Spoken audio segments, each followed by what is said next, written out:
Réunis à Banjul en Gambie, les acteurs majeurs du paysage audiovisuel africain ont porté une réflexion sur l'avenir des médias du continent à l'occasion des 20 ans de l'Union africaine de radiodiffusion.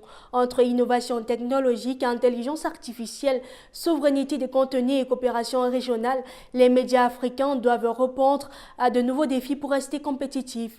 Nous en parlons dans cette édition de décryptage avec Chokri Ben-Nessi, président directeur général de la télévision tunisienne. Bienvenue sur Africa 24. À l'occasion des 20 ans de l'UAR célébrés à Banjul, quel regard portez-vous sur l'impact de cette institution dans la structuration et la solidarité entre les médias du continent depuis 2 décennies? Merci beaucoup. Je tiens d'abord à remercier la Gambie pour l'hospitalité et pour l'accueil chaleureux pour cet événement majeur dans la vie de l'Union africaine de radiodiffuseurs, l'UAR. Après 20 ans, c'est l'âge de la maturité. L'UAR maintenant, elle porte des projets très ambitieux pour le secteur audiovisuel et les télés et radios du continent africain. On connaît ce qui se passe maintenant comme transformation dans le secteur, les innovations technologiques, la transformation digitale, l'ère numérique. L'UAR comme organisation, elle doit être le fédérateur de ces et acteur majeur dans ces changements. Elle a plutôt la charge et la responsabilité de solliciter des changements au cœur même de cette Afrique. Donc il y a eu des débats au cours de ces 2 journées sur les chantiers en cours, sur ce qu'on doit faire au niveau de l'UAR pour soutenir les télévisions et radios africaines à mieux confronter les nouveaux défis et à mieux être outillés pour affronter l'avenir. Le thème de cette édition était consacré à l'innovation. Face à l'essor des plateformes numériques et des réseaux sociaux, comment votre média s'est-il transformé pour rester pertinent tout en préservant son rôle de service public ou de média de référence? D'abord, il faut avouer qu'on a un certain retard dans le domaine du numérique. On est arrivé sur le tard parce qu'on a raté plusieurs tournants de la transformation digitale. Mais je pense que c'est le cas pour pratiquement toutes les chaînes de télévision africaines. Le privé a l'avantage d'être agile, d'être rapide et de saisir toutes les chances et les opportunités qui s'offrent à temps. Pour le public, c'est un peu plus lourd.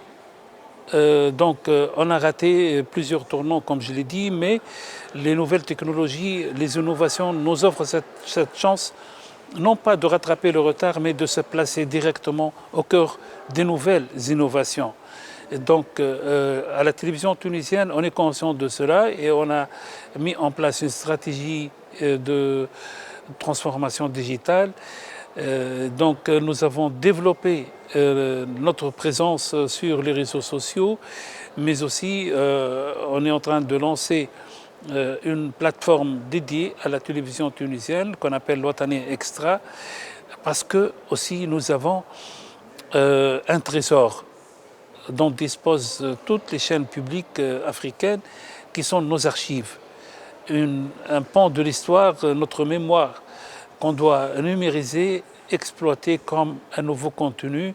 C'est une richesse qui nous offre un meilleur positionnement au niveau des contenus, une meilleure innovation et c'est aussi un devoir de mémoire envers les générations futures.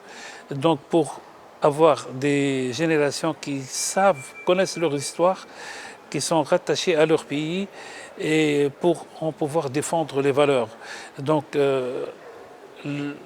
Les nouvelles technologies et le numérique nous offrent aussi la chance de réduire les coûts de charge, avec l'aide de l'IA, l'intelligence artificielle. Ça nous fait des économies d'échelle mais ça nous donne aussi plus de visibilité et un retour instantané des indicateurs de performance qu'on n'avait pas auparavant. Mais c'est aussi une nouvelle source de revenus par la monétisation de contenu et ça pourrait nous générer davantage de revenus. Auparavant, on était dépendant uniquement de la publicité. Maintenant, nous pouvons vendre nos produits sur le marché international. Nous n'adressons pas uniquement un marché local, mais continental et international. Et cela nous génère donc des recettes. Bien sûr, il faut avoir un contenu innovant, attractif et à une forte valeur ajoutée. Dans un monde globalisé, la question de la souveraineté des contenus est au cœur des débats de l'UAR. Selon vous, quels sont les leviers prioritaires pour que les médias africains cessent d'être de simples consommateurs d'images étrangères pour devenir les narrateurs principaux de leur propre réalité? C'est très simple, il faut produire. Parce qu'une chaîne de télévision ou une radio a besoin de contenu. Sur le digital aussi, on a besoin de contenu. Donc, il faut réduire cette dépendance de contenu étranger. Donc, pour réduire cette dépendance, il faut encourager les start-upers, les jeunes à produire. Les télévisions publiques et privées doivent non pas la tâche uniquement de produire, mais aussi d'acheter, de commander des produits locaux. Mais ces produits locaux doivent répondre aussi à des normes internationales parce que le public maintenant compare ce qui est produit localement, ce qui est produit sur le plan international. Nous avons les compétences, nous avons le savoir-faire, nous avons l'histoire, nous avons les idées et nous avons aussi les plateaux de tournage. Nos pays sont de très beaux sites de tournage. Donc ce qui nous manque, c'est comment, avec tous ces ingrédients, proposer un contenu qui s'adresse aux jeunes, bien sûr, avec les normes internationales. Et les jeunes veulent une très belle image, une très belle musique, une très belle histoire à raconter. Donc, les ingrédients d'un contenu, comme je l'ai dit auparavant, innovant et à forte valeur ajoutée. Comment raconter l'ancien avec une nouvelle technique, avec une nouvelle approche, de façon à ce que ce que nous offrons comme contenu puisse être attractif et donner une version qui nous est propre, qui à partir de nos spécificités. Donc,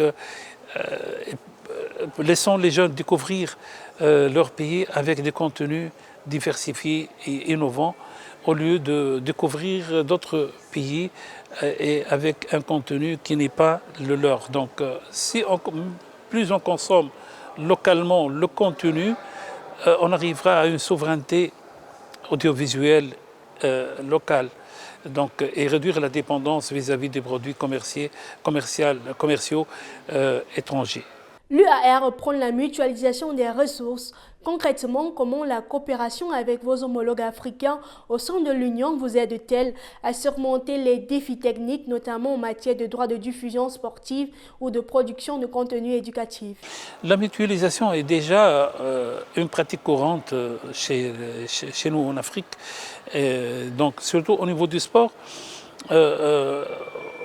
Régulièrement, quand il y a un match Tunisie-Gambie ou Tunisie-Sénégal ou Tunisie-Côte d'Ivoire, nous, on prend en charge la production du match et on donne le signal à la télévision du pays concerné. Et vice-versa, quand l'équipe de Tunisie se déplace en Afrique, on nous donne gratuitement le signal.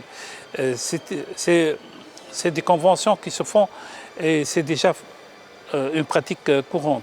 Maintenant, en ce qui concerne les droits de diffusion pour les événements majeurs tels que la Coupe d'Afrique ou la Coupe du Monde ou les Jeux olympiques, nous souffrons tous d'une dominance des agences qui achètent les droits de retransmission auprès de la CAF ou de la FIFA et nous offrent des packages à des prix inaccessibles, exorbitants.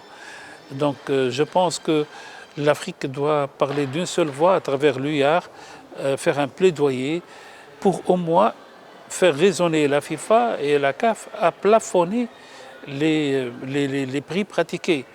On ne peut pas demander à tous les pays de payer le même prix pour le même package.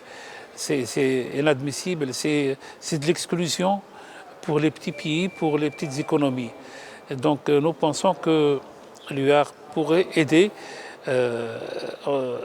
à mener ce plaidoyer et à parler d'une seule voix pour défendre les intérêts des pays africains. Si nous devions nous projeter vers les 20 prochaines années, quelle serait la priorité absolue que l'UIAR et les décideurs médias devraient fixer pour garantir l'indépendance et la viabilité économique des médias africains? Bon,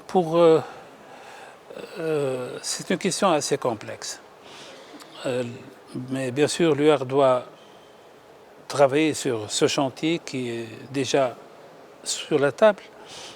Comment atteindre la viabilité économique et la souveraineté audiovisuelle dans les pays africains. Donc, il faut d'abord soutenir les télévisions locales, privées et publiques. Il faut qu'il y ait un soutien parce que le modèle économique de ces chaînes de télévision et radio est encore fragile. L'espace publicitaire, le marché publicitaire n'est pas bien structuré. La transition des investissements publicitaires sur le digital dépasse de loin les investissements publicitaires sur antenne. Monsieur Chokri Bennessi, merci d'avoir répondu aux questions d'Africa 24.